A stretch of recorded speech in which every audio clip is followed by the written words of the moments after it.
A moment of hesitation, perhaps stage fright, before delivering a message from the heart. I remember, 16-year-old Mamadou says, when she was like the earth to me, like a father to me, like the ocean to me. She loved me, she protected me, before suddenly disappearing.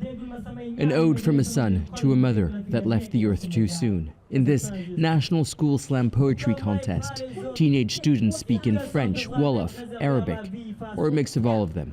There is no barrier of language, no theme or rules to follow, no mistakes to be made. This is slam poetry, a moment of pure freedom of expression.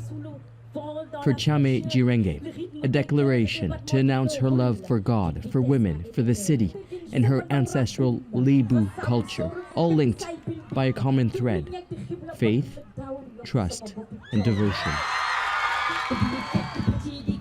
Her words speak to a riveted crowd of hundreds of teenagers who, for a brief moment, are not distracted by their phones, but captured by poetry.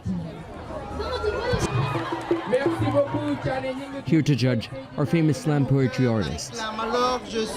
As the crowd grows into the night, silence spreads, broken by the echoing voice of poets beneath Dakar's monument of the Renaissance.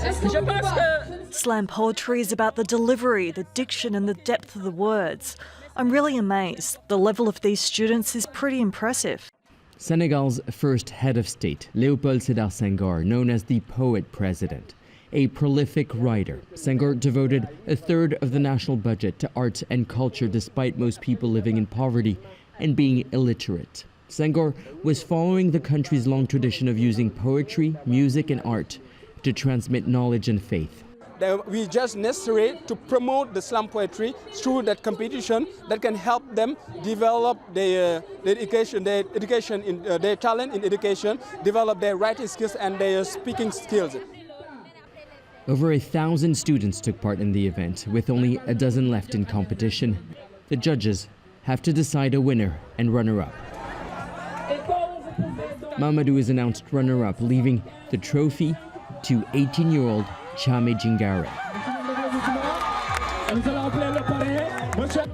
Slam is democratic poetry, she says. It allows our soul to travel, a gift of simple words for the masses to just be present and feel the moment.